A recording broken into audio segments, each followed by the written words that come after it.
गुरु प्यारी साध संगत जी, राधा स्वामी। प्यारी साध संगत जी, आज के इस सत्संग में श्री गुरु नानक देव जी की वाणी ली गई है। सत्संग बड़ा ही रूहानियत भरा रहने वाला है।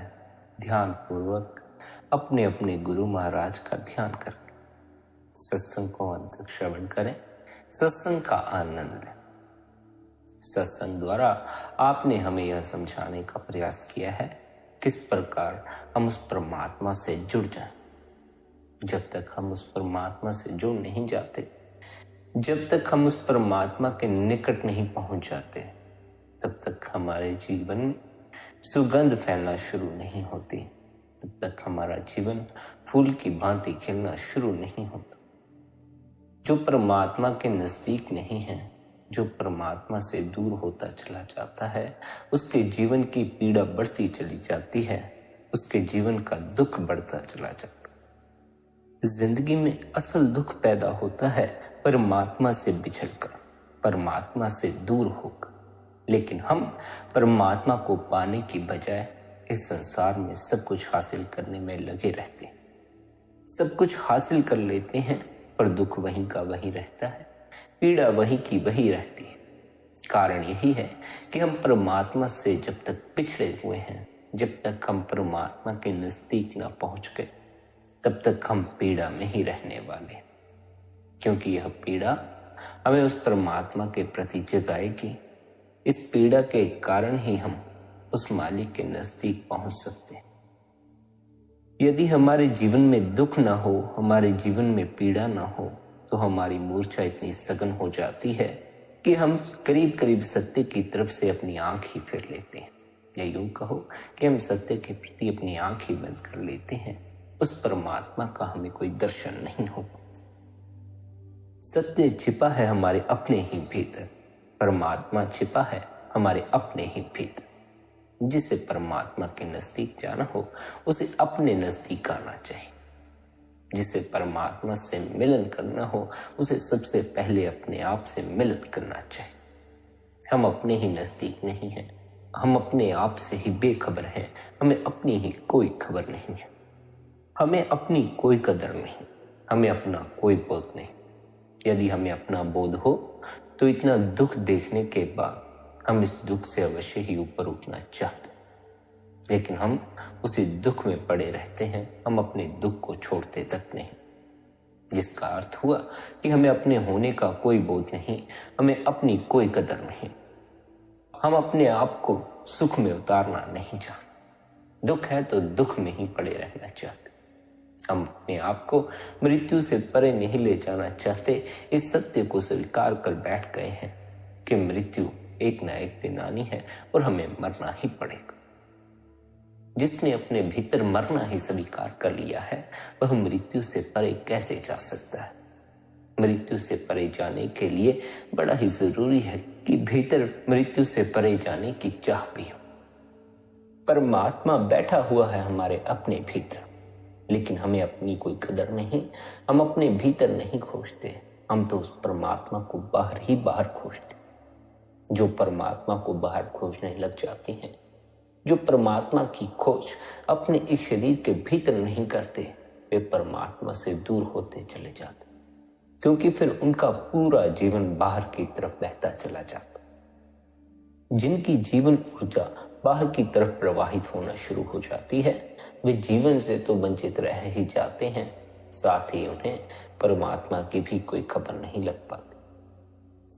जिनकी जीवन ऊर्जा संसार की तरफ बहती है, जिनकी खोज, जिनकी यात्रा अपने शरीर से बाहर है, जिनका ख्याल बाहर की तरफ भटकता है, वे सिवाय दुख के कुछ हासिल नहीं करते। दुख पैदा होता है मूर्छा के कारण, और मूर्छा यही है कि हम अपने इस शरीर के भीतर खोज नहीं करते। मूर्छा यही है कि हम उस परमात्मा को खोज रहे हैं बाहर। मूर्छा यही है कि हमें अपने होने का कोई बोध नहीं, अपनी कोई कदर नहीं। जिसे अपनी ही कदर नहीं, जिसे अपने होने का बोध, उसे उस परमात्मा के होने की खबर कैसे लग सकती है। अपने होने का पूर्ण बोध हो जाए तो परमात्मा की भी खबर लग जाती। हम अपने आप से ही चूकते चले जाते हैं। हमारा अपने आप से कोई मिलन नहीं हो पाता। ना तो हमें यह खबर है कि हमारा जन्म क्यों हुआ है, ना हमें यह खबर है कि हम कहाँ से आए हैं, ना हमें यह खबर है कि हम मृत्यु के बाद कहाँ चले जाना। ना ही हमें अपने जीवन तक की खबर है। पूरा जीवन हमारे अपने बस से बाहर चलता रहता है। सब कुछ हमारे हाथ से निकलता चला जाता है और हम सारी उम्र अपनी मुट्ठी को कसने का प्रयास करते हैं। मुट्ठी तो एक दिन खुल ही जानी है, जो कुछ पकड़ा है सब छूट ही जा। लेकिन हम कुछ भी छोड़ने को राजी नहीं।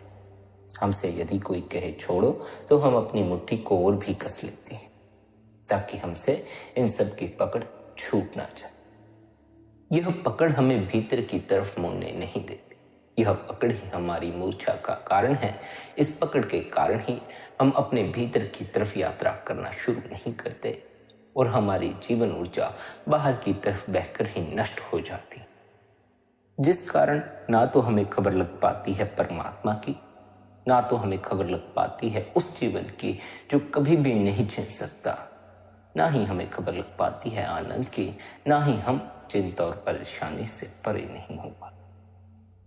जो भी साधक परमात्मा के नजदीक पहुंच जाता है उसके जीवन से दुख विदा होना शुरू हो जाता है।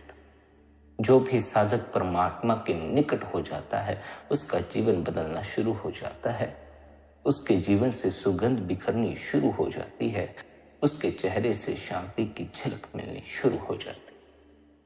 यही कारण है कि संत सद्गुरु हमें परमात्मा के निकट हो जाने का उपदेश देते हैं। उस मालिक से मिलन, उस मालिक में समा जाने का उपदेश देते। संतों से हमारा दुख, हमारी पीड़ा नहीं देखी जाती। संतों से हमारी हालत नहीं देखी जाती। हम संतों की शरण में जाकर रोते और चिल्लाते, अपने दुखों के लिए पीड़ते हैं, अपनी चिंता, अपनी परेशानियों के लिए सद्गुरु के आगे आंसू बहाते। हमारी ऐसी हालत देखकर ही संत सद्गुरुओं ने हमें बार बार उपदेश दिया है, परमात्मा से जुड़ो, अपने भीतर की तरफ मुड़ो।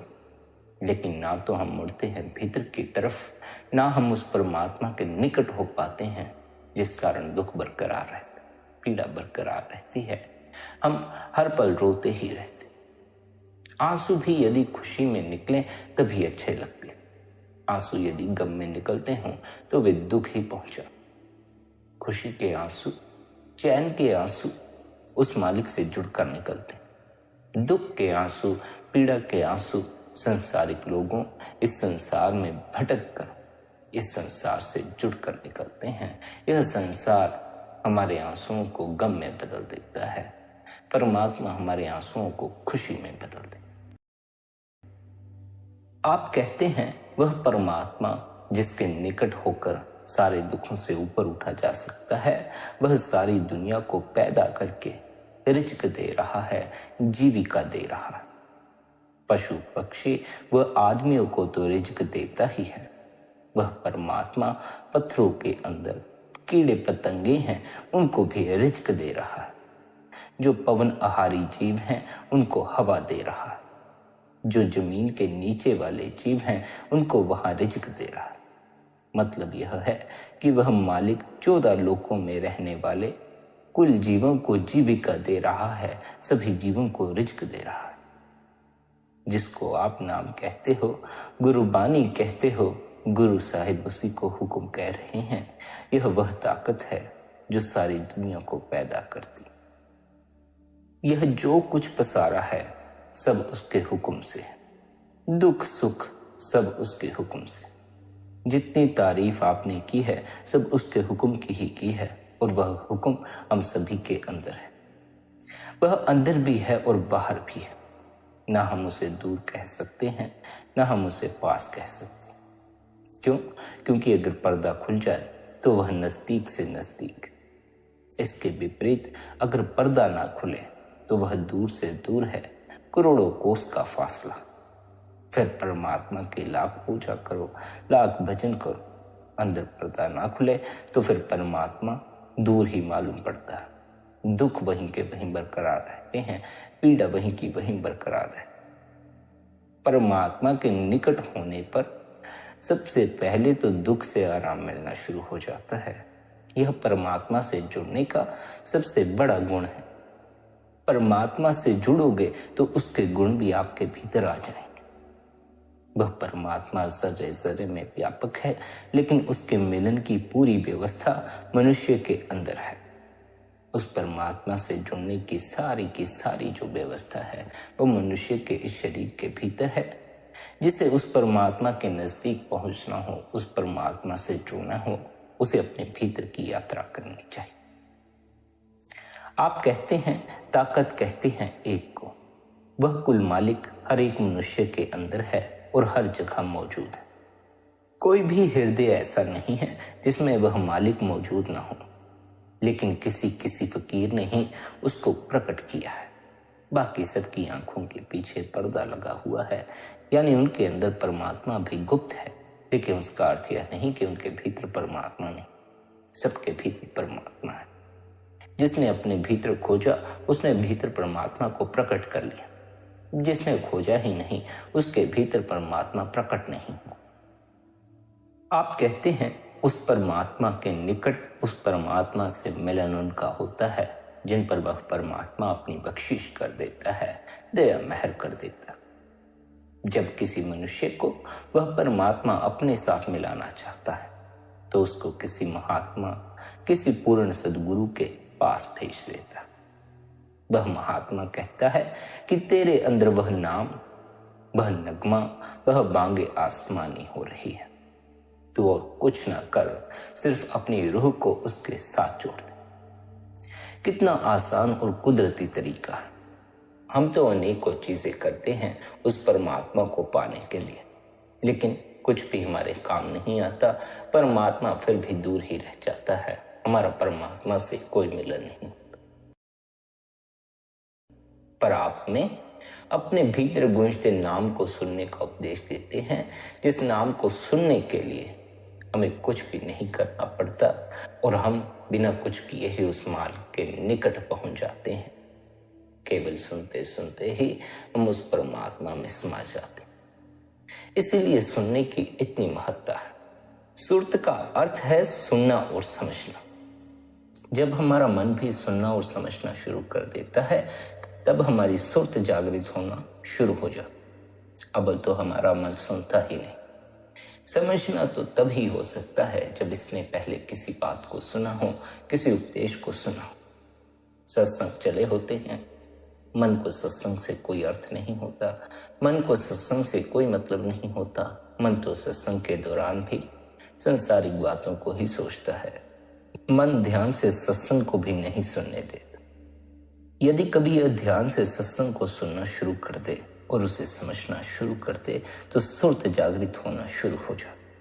यही कारण है कि संतों ने सुनने पर अधिक जोर दिया, चाहे सत्संग को सुनना हो या अपने भीतर गूंजते शब्द को सुनना। सुनते सुनते ही मन वश में आना शुरू होता, सुनते सुनते ही मन ठहरना शुरू होता है, सुनते सुनते ही हम परमात्मा में समा सकते। भीतर गूंजते शब्द को सुनना ही सद्गुरु का मार्ग है। सद्गुरु भीतर के शब्द द्वारा हमें उस मालिक से जोड़ने का उपदेश देते। आप कहते हैं वह मालिक सबके अंदर है और सबका साझा है। जिस प्रकार BA MA पास करने के लिए विद्यार्थी को शिक्षक के पास जाना पड़ता, इसी प्रकार परमेश्वर से मिलने के लिए भी किसी महात्मा से नाम लेकर कमाई करनी पड़ती है। कुल मालिक कामिल फकीरों की संगति से मिलता है, क्योंकि जिस प्रकार परमात्मा के घर तक शरीयत, तरीकत, मार्फत और हकीकत 4 मंजिलें हैं, इसी प्रकार फकीर भी अलग अलग मंजिल के मिलते हैं। जो शरीयतें हैं वे इस तालीम को नहीं समझती। उनमें रहन सहन का तरीका है, यानी उनके साथ दुनिया में गुजारा करना, लेकिन हमें हकीकत को समझना। सो आप कहते हैं कि उसके मिलने के 2 ही तरीके, एक गुरु और दूसरा नाम। गुरु के बिना नाम नहीं मिलता और नाम के बिना मुक्ति नहीं होती, परमात्मा से मिलन नहीं होता। वह मालिक जिसको मिलना चाहे उसके लिए दोनों तरीके या जरिए पैदा करने की व्यवस्था कर देता। जब हम गुरु की हिदायत पर चलकर अपने भीतर पर्दा खोलकर रूह को अंदर ले जाते हैं तो हमें ऐसे नज़ारे दिखाई पड़ते हैं, ऐसा आनंद महसूस होता है कि रूह को बेहद खुशी मिलती है। फिर कहीं जाकर हमें चैन पड़ता है, फिर कहीं हमारा ख्याल अपनी पीड़ा, अपने दुखों की ओर जाना बंद होता है। और सच तो यह है कि ये दुख हमारे अपने नहीं। इस संसार में जो पीड़ा हमें मिलती है यह हमारी अपनी मालूम पड़ती है तो मन के कारण तो सब कुछ अपना ही मालूम पड़ता। मन मौजूद हो तो धन भी अपना मालूम पड़ता है, मकान भी अपना मालूम पड़ता है, जमीन भी अपनी मालूम पड़ती है, बच्चे भी अपने मालूम पड़ते हैं, पत्नी भी अपनी मालूम पड़ती है और पति भी अपना मालूम पड़ता है। जिस दिन मन छूट जाता है उस दिन सभी से तादात्म्य टूट जाता है। मन के कारण तादात्म्य बैठा हुआ है, मन के कारण सब अपना मालूम पड़ता है। कुछ भी अपना नहीं है। अगर अपना होता तो छोड़कर जाने की क्या जरूरत होती? फिर तो हमें इन सबको अपने साथ ले जाने का हक होता, पर हम अपने साथ कुछ नहीं ले जा सकते और ना ही अब तक कोई कुछ अपने साथ ले जा सका। इससे हमें यह खबर मिलती है कि हमारा इस जगत में कुछ भी अपना नहीं। हम अपना कहते हैं तो मन के कारण, हमें अपना मालूम पड़ता है तो इस मन की मौजूदगी के कारण। आप कहते हैं सारी दुनिया में अगर कोई ऊंची से ऊंची दौलत है तो वह नाम है, क्योंकि नाम के द्वारा मन काबू में आ जाता है, मन वश में आ जाता है। फिर जितने भ्रम हमने इस मन के पीछे लगकर पकड़े हैं, सभी भ्रमों से हमारा तादात्म्य टूट जाता है और हमें धीरे धीरे सत्य का बोध होना शुरू हो जाता है। जब मौत आती है तो ना मन साथ जाता है और न देह साथ जाती है, न कौम साथ जाती है, न मजहब साथ जाता है और ना ही हमारे साथ हमारा कोई रिश्तेदार जाता है। कहने का मतलब यह है कि दुनिया का कोई भी सामान साथ नहीं जाता। साथ जाने वाला केवल और केवल नाम है। लेकिन क्या हम उस नाम से जुड़ गए हैं? क्या हमें उस नाम की कोई खबर है? बिल्कुल भी नहीं। अगर हमें उस नाम की खबर हो तो हमारे घरों के क्लेश मिट जाए। अगर हमें उस नाम की खबर हो तो हमारे जीवन के दुख मिट जाए। अगर हमें उस नाम की खबर हो तो हमें उस आनंद की खबर लगना शुरू हो जाए जो कि हमारे भीतर ही मौजूद है, जो कि उस परमात्मा से जुड़कर हमें हासिल होता। अगर 10 दिन के लिए कहीं जाना हो तो हम सारा सामान पहले ही तैयार कर लेते हैं कि यह चीज साथ ले जानी है, वह चीज साथ ले जानी। मगर हम इस ओर कभी ध्यान नहीं करते कि जिस दिन हमें इस संसार से जाना है उस दिन जो हम अपने साथ ले जा सकते हैं, क्या हमने वह हासिल किया या नहीं किया? और तो हम कुछ भी अपने साथ नहीं ले जा सकते। इस संसार में रहकर अब तक हमने इतना तो समझ ही लिया, हमने यह तो जान ही लिया कि न धन साथ जाएगा, न रिश्ते साथ जाएंगे, न मकान साथ जाएगा, न जमीन साथ जाएगा, कुछ भी साथ नहीं जाएगा। साथ जाएगा तो केवल और केवल नाम, केवल और केवल हमारे भीतर गूंजता वह शब्द। पर हम उससे जुड़े नहीं, इसलिए हमें खाली हाथ ही जाना पड़ा। हमने कभी ख्याल नहीं किया कि हमें मरना है, कुछ आगे की व्यवस्था भी कर ले। इस दुनिया से हमारे साथ जाने वाली 2 ही चीजें हैं, एक तो गुरु और नाम। यही दोनों हमारे रिश्तेदार हैं, बाकी सब झूठे हैं, क्योंकि बाकी सब हमें मन के कारण अपने मालूम पड़ते। मन जिस दिन गिर जाएगा उस दिन जितना तादात्म्य जोड़ा है सारा तादात्म्य अपने आप से घिर जाएगा। यह सारा मोह का पसारा है। सारी दुनिया काम, क्रोध, लोभ, मोह और अहंकार में फंसी हुई है। सिवाय नाम के कोई साथ नहीं जाता और नाम गुरु के सिवा मिलता नहीं। आप कहते हैं कि सुख देने वाली 2 ही चीजें हैं, एक गुरु और दूसरा नाम, या खुद वह परमात्मा, वह परमेश्वर। अगर किसी को सुख मिला है तो गुरु और नाम के जरिए ही मिला। इन दोनों के बिना न किसी को सुख मिला है और न ही मिल सकता। जिसको परमेश्वर मुक्ति देना चाहता है उसका किसी पूरे गुरु से मिलाप करा देता है। यदि हमारा किसी पूर्ण गुरु से मिलाप हो गया हो तो हमें मालिक का शुक्रगुजार होना चाहिए।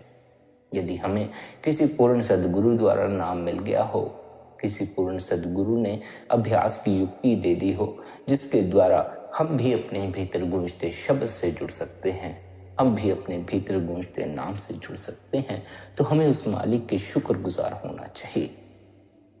क्योंकि सद्गुरु का हमें नाम देना, सद्गुरु का हमें अभ्यास देना इस ओर इशारा करता है कि वह कुल मालिक भी चाहता है हम इस संसार से ऊपर उठें, हम इन दुखों से ऊपर उठें, हम सत्य की खबर लें, हम उस परमात्मा से जुड़ें। जिन पर मालिक बख्शिश करना चाहता है, जिन्हें मुक्त करना चाहता है, उन्हें ही पूर्ण सद्गुरु से नाम दिलवाता। यदि पूर्ण सद्गुरु से नाम मिल जाए, अभ्यास की युक्ति मिल जाए, तो उस मालिक का शुक्राना करें, अपने गुरु का शुक्राना करें। पर इस भ्रम में ना पड़ जाएं कि गुरु द्वारा मिला हुआ नाम ही वह नाम है जिससे जुड़ने का उपदेश संत सद्गुरु ने हमें दिया हुआ। गुरु द्वारा दिया हुआ नाम भीतर गूंजते नाम से जुड़ने की युक्ति है। भीतर के खजाने को खोलने की चाबी गुरु का दिया हुआ अभ्यास है, लेकिन खजाना फिर भी भीतर मौजूद है। चाबी को खजाना मत समझ लेना। अक्सर तो ऐसा ही होता है कि लोग चाबी को खजाना समझकर बैठ जाते हैं, भीतर के खजाने की खोज नहीं करते। जब तक भीतर के खजाने को खोजा नहीं, तब तक कुछ भी हासिल नहीं होने। गुरु से लिया हुआ नाम लेकर बैठे रहे, अपने भीतर के नाम तक ना पहुंचे तो जीवन से दुख विदा नहीं होने वाला, मालिक के निकट नहीं पहुंच सकोगे। भीतर गूंजते शब्द से जुड़ना मकसद है, भीतर गूंजते नाम से जुड़ना मकसद है। किसी भी मार्ग पर चलकर भीतर के नाम से जुड़ जाओ। भीतर के नाम से जुड़कर कुछ करने की आवश्यकता नहीं रह जाती, मात्र उस नाम को सुनते सुनते ही हम मालिक के निकट पहुंचना शुरू हो जाते। जो परमेश्वर के प्यारे हैं उनका नाम के साथ प्यार है, क्योंकि नाम के बराबर कोई धन नहीं। जिनको भीतर नाम की खबर लगी, उनका मन से ततात्म टूट गया। वे मन की मति को छोड़कर गुरु की मति पर चलना शुरू कर देते। जिनके भीतर मन का जोर अधिक होता है, वे मन की मति को छोड़ नहीं पाते, वे गुरु की मति पर चल नहीं पाते। अगर पूर्ण गुरु मिल जाए और अंदर का भेद दे तो हम शरीर रूपी महल में प्रवेश पा सकते, नहीं तो सारे संसार को आंखों के पीछे पर्दा डालकर बाहर निकाला हुआ है और उस पर ताला लगा हुआ है। न ताला खोला न अंदर गए, सारी उम्र बाहर ही बाहर बता दी, तो फिर उस मालिक के निकट कैसे पहुंच पाओ? उस मालिक से मिलन कैसे हो पाएगा? जब सद्गुरु मिल जाए, जब वह रास्ता बता दे, हमें उसके बताए रास्ते पर कमाई करनी चाहिए। उसके बताए रास्ते पर जब हम कमाई करते हैं तो हम भी सच्ची दरगाह में पहुंच जाते हैं, हम भी मालिक से मिल जाते हैं। आप कहते हैं सच्चा ठाकुर द्वारा, सच्चा हरि मंदिर, सच्चा धर्म स्थान, सच्चा काबा तुम्हारे अंदर है। मगर जिनको कामिल मुर्शद या पूरा गुरु नहीं मिला, नाम नहीं मिला, वे अंदर एक भी कदम नहीं रख सकते। वे बाहर ही बाहर भटकते रहते हैं। बाहर जो कुछ है सब झूठ है, क्योंकि यह सब माया का पसारा। जो मूर्छित हैं, जो मूर्ख हैं, वे बाहर ही बाहर ठोकरे खाते हैं। वे अपने मन की मति के अनुसार चलते हैं और मन सदा उन्हें बाहर की ओर ही भटकाता ले जाता। लेकिन अहले दिल यानी अंदर जाने वाले उस मालिक की तलाश अपने अंदर ही करते, इस शरीर के भीतर ही उस मालिक को खोजते। अपने भीतर ही जीव मालिक की खोज करे, उसे जगाने के लिए आप कहते हैं तुम्हारे अंदर ही अमृतसर है, तुम्हारे अंदर संतोख सर है। जब तुम नाम की कमाई करोगे, तुम्हारे पर्दे खुल जाए, रूह अमृतसर में पहुंच जाए। जब उसमें नहाओगे, सारे पाप नाश हो जाएंगे, रूह पवित्र हो जाए। जब तक हम भीतर गूंजते नाम से नहीं जुड़ते, हमारे पाप नाश नहीं होते। ऊपर के देशों में जाने के काबिल हम केवल और केवल तभी हो सकते हैं जब हमारी लिप भीतर नाम से जुड़ गई हो, जब हम अपने पापों से ऊपर उठ गए। लेकिन यह शब्द हमारे अपने अंदर मौजूद है। इस शब्द से यदि जुड़ना हो तो अपने अंदर ही हमें डुबकी मारनी होगी, अपने अंदर ही इस शब्द को खोजना होगा। शब्द के इस अमृत में नहाकर हमारे पापों की मैल धुल सकती है। बाहर के पानी में वह ताकत नहीं कि हमारे पापों की मैल को धो दे। नाम का अमृत हमारे पापों की मैल धो सकता। जब तक नाम की कमाई ना करो, पाप नहीं उतर सकते। हमें चाहिए कि हम उस अमृतसर में स्नान करें जहां सारे गुनाह खत्म हो जाते हैं, और वह अमृतसर हमारे इस शरीर के भीतर मौजूद है। गुरु नानक देव जी सारी दुनिया को उपदेश देते हुए कहते हैं, ऐ लोगों, तुम संकोच न करो, लोक लाज को छोड़ दो और गुरु के पास चले जाओ। जब तुम गुरु की हिदायत के अनुसार अपने अंदर जाओगे, तुम्हारी सारी आशाएं पूरी हो जाएंगी, कोई आशा बाकी नहीं रहेगी। दुनिया का बहुत बड़ा हिस्सा है जो परमार्थ तो कमाना चाहता है, मगर लोक लाज और दुनिया के संकोच के कारण महात्माओं के पास नहीं जाता, उनका सत्संग नहीं सुनता। इसका मतलब यह है कि दुनिया बड़ी है, परमार्थ, सद्गुरु और परमेश्वर छोटी चीजें हैं।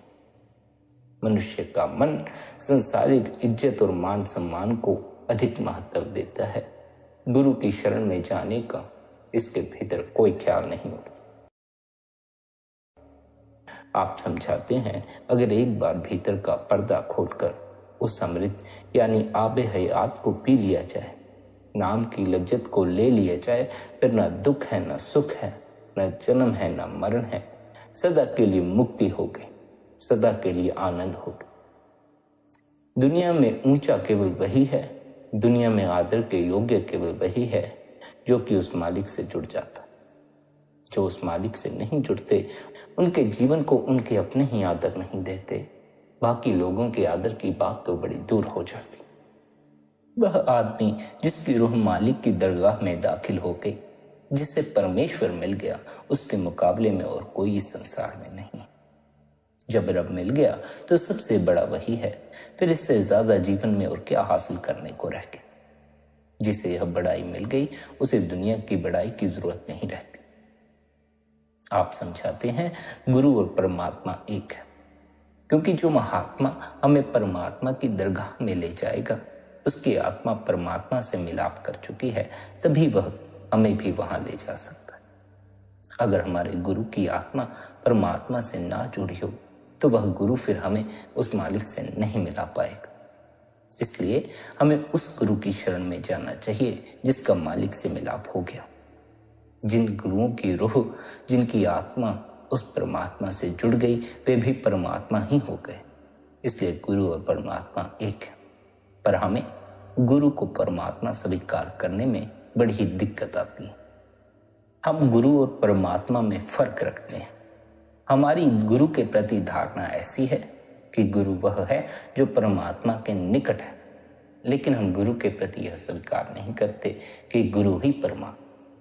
यह स्वीकार करना मनुष्य के अहंकार को ठेस पहुंचाता है, क्योंकि गुरु देह स्वरूप में मौजूद है। यदि व्यक्ति को देह स्वरूपी गुरु को परमात्मा स्वीकार करना हो, तो उसका मन राजी नहीं होता, क्योंकि फिर तो वह भी देह रूप में है। उसका अहंकार उसे यह कहेगा कि यदि ये परमात्मा हो सकता है, तो मैं भी परमात्मा हूं।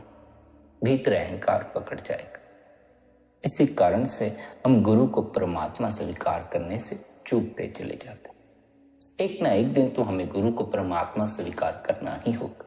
न केवल गुरु को, बल्कि इस पूरे जगत में जो जो हमें पसारा नजर आता है, उस सारे में हमें एक दिन परमात्मा को स्वीकार करना ही होगा। उस सब में हमें परमात्मा की जिस दिन झलक मिल गई, उस दिन समझो हमारा परमात्मा से मिलन हो गया। जिस दिन हमें दूसरों में परमात्मा नजर आना शुरू हो गया, उस दिन समझो हमारे जीवन से सारा दुख विदा हो। लेकिन हमें दूसरों में परमात्मा नजर नहीं आता, दूसरे हमें दूसरे ही नजर आते। दूसरों में परमात्मा तब तक नजर आ भी नहीं सकता जब तक हमने उसे अपने भीतर ही खोज नहीं लिया, अपने भीतर ही हासिल नहीं कर। इसीलिए सद्गुरु हमें क्या उपदेश देता है? सद्गुरु हमें कहता है, अभ्यास करो, निरंतर अपने भीतर डुबकी मारो और उस सत्य की खबर लो। सत्य की खबर लग जाए, भीतर के नजारों की खबर लग जाए, भीतर की झलक मिल जाए, तो सद्गुरु पर विश्वास करने में ज्यादा देर नहीं लगती। फिर सद्गुरु को परमात्मा स्वीकार करने में देर नहीं लगती। जब तक हमें अपने भीतर कोई अनुभव ना हो जाए तब तक हम गुरु को परमात्मा स्वीकार नहीं कर पाते। अनुभव हो जाए उसके लिए हमें क्या चाहिए कि हम गुरु द्वारा दिए हुए अभ्यास की पालना करें। गुरु स्वयं से हमें कभी नहीं कहते कि वे उस परमात्मा से जुड़कर उस परमात्मा का रूप हो चुके हैं, परमात्मा हो चुके हैं। वे तो अपने आप को परमात्मा का दास ही बताते हैं, परमात्मा का सेवक ही बताते हैं। केवल उन्हीं साधकों को गुरु में परमात्मा की झलक मिल पाती है जो अपने भीतर उस परमात्मा की झलक देख ले। जिन्हें परमात्मा अपने भीतर नजर आना शुरू हो जाता है उन्हें फिर बाहर सारे जगत में परमात्मा ही नजर आना शुरू हो जाता है। उनका पूरा जीवन परमात्मा के प्रति समर्पित हो जाता है। वे फिर जो भी बात कहते हैं वे सारी बातें परमात्मा से जुड़ी होती हैं। उनका संसारिक बातों से तादात्म्य टूट जाता है, निंदा चुगली से तादात्म्य टूट जाता है, संसारिक मोह से तादात्म्य टूट जाता है, संसारिक कृत्यों से तादात्म्य टूट जाता है। उनका सारा तादात्म्य परमात्मा से जुड़ जाता है। उनकी सारी बात परमात्मा की बात हो जाती है। वे जो कहते हैं वे सब कुछ परमात्मा से जुड़ने के लिए कहते हैं। हमें यदि अपने इस शरीर के भीतर उस मालिक का दर्शन हो जाए तो इस सारे संसार में मालिक का दर्शन हो जाए। सारी उम्र ग्रंथ पोथियों का अध्ययन करते रहो, वेद शास्त्र और कुरान पढ़ते रहो, अगर भीतर परमात्मा का दर्शन नहीं हुआ तो यह सब पढ़कर बाहर परमात्मा का दर्शन नहीं मिलने वाला। तब फिर दूसरे ही नजर आएंगे, तब फिर दूसरों से पूर्ण प्रेम ना हो सकेगा, दूसरों में मालिक की झलक ना मिल सकेगी। यदि वेद शास्त्र पढ़कर, ग्रंथ पोथियां पढ़कर दूसरों में मालिक की झलक मिल गई होती तो हम इतनी धार्मिक लड़ाइयां ना लड़ते, धर्म के नाम पर फिर इतना लहू ना बहता है तो इसी कारण कि दूसरे में मालिक नजर नहीं आता, दूसरा दूसरे की तरह ही नजर आता है। और यह जो हमें दूसरे की तरह नजर आता है केवल और केवल अपने मन के कारण। मन हमें ऐसे भ्रमों में डालता है कि कोई अपना है, कोई पराया है। इस जगत में सभी अपने हैं, कोई पराया नहीं है, क्योंकि सभी उस एक परमात्मा के ही अंश हैं। सभी उससे बिछड़कर ही इस संसार में आए हैं, सभी ने उसमें ही समा जाना है, उसमें ही मिल जाना है। पर जब तक हम इस संसार में भटक रहे हैं हमने एक दूसरे को अपने से अलग अलग समझ लिया। अलग अलग समझ लेने के कारण हम एक दूसरे के साथ झगड़े करते हैं, एक दूसरे की निंदा करते हैं, एक दूसरे के साथ एक दूसरे की बुराइयां करते हैं। जिस दिन हमें यह खबर लग गई कि हम में से कोई अलग नहीं, हम सभी उस एक परमात्मा के ही बच्चे हैं, हम सभी को उसी में जाकर समा जाना है, उस दिन हम औरों से झगड़ना बंद कर देंगे। जिस दिन हमें दूसरों में परमात्मा की झलक मिलनी शुरू हो गई उस दिन हम दूसरों का लहू बहाना बंद कर देंगे। झलक मिलती नहीं, मिल सकती नहीं, क्योंकि अभी अपने भीतर ही नहीं मिली। अपने भीतर तो पहले परमात्मा के दर्शन कर लो, तब कहीं जाकर दूसरों में परमात्मा के दर्शन मिले। अपने भीतर मालिक नजर आ जाए तो फिर दूसरे में मालिक का नजर आना तय हो जाता है। एक बार दूसरे में मालिक नजर आना शुरू हो जाए तो दूसरे का लहू बहाने का सवाल पैदा नहीं होता। फिर अगर यदि हाथ में शस्त्र लिए भी हैं तो वो भी त्यागने पड़ जाते। हम तो फटाफट लड़ाई झगड़े में हथियार उठा लेते हैं, तो उसका यही कारण है कि हमें दूसरे में परमात्मा की झलक नहीं मिलती। हमें दूसरा वैरी मालूम पड़ता है, अपना मालूम नहीं पड़ता। आप समझाते हैं जब तक कोई पूरा गुरु ना मिले, जब तक कोई कामिल मुर्शिद ना मिले, वह हमें रास्ता ना बताए, हमें अंदर जाने का भेद ना दे, नाम की लज्जत ना दे, अपने भीतर बैठे मालिक से मिलने के लिए अभ्यास की युक्ति ना दे, तब तक हम इसी भ्रम में घूमते रहते हैं कि दूसरे हमसे भिन्न हैं। तब तक हम दूसरों से झगड़ते रहते हैं। अंदर पर्दा खुल जाए तो दूसरों से सारे झगड़े गिर जाते। अंदर मालिक की खबर मिल जाए, मालिक की झलक मिल जाए तो दूसरों में भी मालिक नजर आना शुरू हो जाता। बिना सदगुरु के हम अंदर नहीं जा सकते। बिना सदगुरु के तो हमें यह भी खबर नहीं लगती कि हमें उस परमात्मा का दर्शन, हमारा उस परमात्मा से मिलाप अपने इस शरीर के अंदर जाकर होगा। जब तक हमें सदगुरु नहीं मिलता हम तो उस मालिक से जुड़ने के सभी तरीके जितने भी उपाय करते हैं सारे बाहर ही बाहर करते हैं, अपने अंदर खोज नहीं करते। यह तो पूर्ण सद्गुरु की कृपा है कि वह हमारे ख्याल को अंदर की तरफ मोड़ देते हैं और तब कहीं जाकर हमें अपने अंदर की खबर लगना शुरू होती है। बिना सद्गुरु के न भ्रम दूर होता है, न परमात्मा की समझ आती है और न ही जीवन में शांति हासिल होती। आप कहते हैं जब अंदर का पर्दा खुल जाता है तब क्या दिखाई देता है? तब केवल एक ही बात नजर आती है कि वह मालिक हर एक के अंदर और जर्रे जर्रे में मौजूद है। जो मन हमारी रूह का पति बना हुआ था, तब कहीं जाकर यह मन गुलाम बनता। जब मन एक बार काबू में आ जाए तो इसके जैसा कोई वफादार गुलाम नहीं। लेकिन अगर मन ने हमें काबू में कर लिया तो मन से बड़ा हमारा कोई दुश्मन नहीं। अभी जो हमारी हालत है वह यह है कि हम मन के काबू हो गए। मन के काबू होकर हमने अपनी मिट्टी पलीद कर ली है। मन के काबू होकर हम इस संसार में ठोकरें खाते फिरते हैं, दुख उठाते फिरते हैं। मन को हम छोड़ना नहीं चाहते क्योंकि मन में भरी पड़ी हैं ख्वाहिशें, मन में भरे पड़े हैं सपने, मन में भरी पड़ी हैं हमारी इच्छाएं। इतना रस हमें इन ख्वाहिशों में आता है, इतना रस हमें इस मन में आता है कि हम इन ख्वाहिशों को छोड़ने के लिए राजी नहीं होते। हम इस भ्रम को छोड़ने के लिए राजी नहीं होते कि यह जितना पसारा है यह मन के कारण हमें अपना मालूम पड़ता है, अपना है नहीं। जितना मनुष्य मन में फंसता चला जाता है, जितना मन का काबू हम पर अधिक होता चला जाता है, उतना ही हम मालिक से दूर होते चले जाते हैं। मालिक से जो हमारी नजदीकी होती है उसका हमें फिर कोई अनुभव नहीं रह जाता। जब तक हमारे भीतर मन नहीं था तब तक हम मालिक से ही जुड़े हुए थे। बचपन में हम मालिक से जुड़े हुए थे। जैसे जैसे बड़े होते चले गए भीतर मन खड़ा हो गया। बाहर के खिलौने भूलकर फिर हम कल्पनाओं के खिलौनों में उलझ गए। लेकिन ये कल्पनाएं, ये ख्वाहिशें, ये सपने, ये भी खिलौनों से ज्यादा नहीं है। खिलौने टूट जाते हैं, खिलौनों को हम भूल भी जाते। हम कोई सदा एक ही कल्पना को याद थोड़ी रखे रखते, एक ही विचार को याद थोड़ी रखे रखते हैं, भूल जाते हैं। नए नए खिलौनों के साथ खेलते हैं, नए नए विचारों, नई नई कल्पनाओं के साथ खेलते, नए नए सपने भीतर खड़े करते हैं। कुछ खिलौने टूटते चले जाते हैं। जब से यह मन भीतर खड़ा हो गया है, हम अपने स्वभाव से टूट चुके हैं। हम उस मालिक से टूट चुके हैं, या यूं कहो हम उस मालिक से दूर हो चुके हैं। इतने दूर कि अब उस मालिक का प्रकाश हमें नजर नहीं आता। हम जैसे जैसे उस मालिक के करीब चलते चले जाएंगे, जैसे जैसे हम अपने ही निकट आते चले जाएंगे, हमें भीतर प्रकाश नजर आना शुरू हो जाता। अपने से दूरी ही अंधकार में पहुंच जाना, अपने आप से दूर हो जाना, अपने ख्याल को बाहर की तरफ मोड़ देना ही अंधकार में चले जाना है, प्रकाश से दूर हो जाना। जब हम अपने ख्याल को अपने भीतर समेट लेते हैं, जब हम भीतर की यात्रा शुरू कर देते हैं, तब हम प्रकाश के भी निकट आना शुरू हो जाते।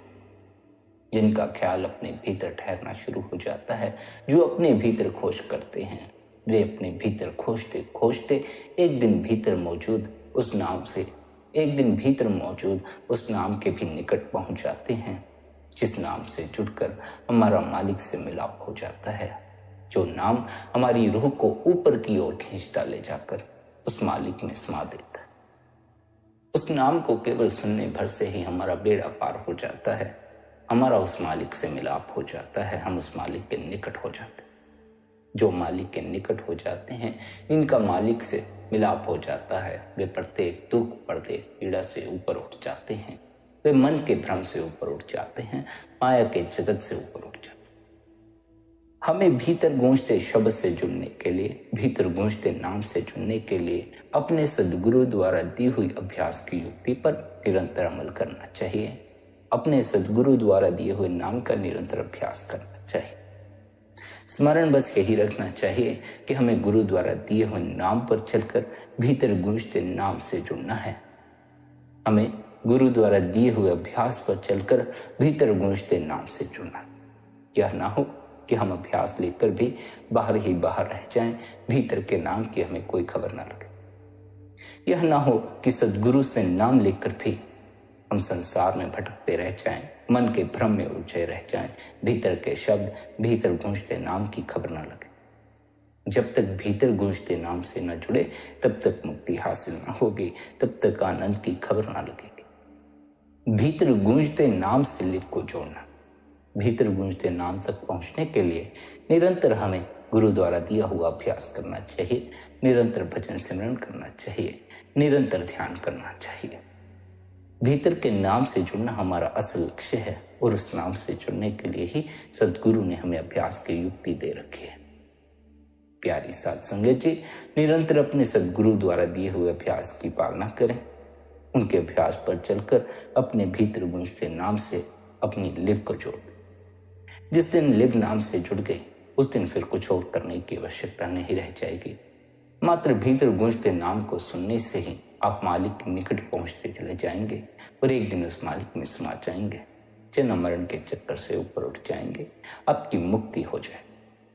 इसलिए निरंतर ध्यान करें, निरंतर भजन सिमरन में बैठें, निरंतर अपने गुरु के उपदेश की पालना करें। संगत जी, यदि आज का यह सत्संग आपको अच्छा लगा हो तो आज के इस सत्संग को आप शेयर भी कर सकते हैं और साथ ही आप शब्द धुन सत्संग चैनल को सब्सक्राइब करके हर रोज सुबह 5:30 बजे सत्संग का आनंद ले सकते हैं। बाकी आपकी अपनी मौज है। अपना ख्याल रखें। आप सभी के भीतर बैठे कुल मालिक को प्रणाम, आप सभी को प्रणाम। इतने प्रेम और प्यार से आपने सत्संग को सुना, उसके लिए आप सभी का धन्यवाद। राधा स्वामी जी।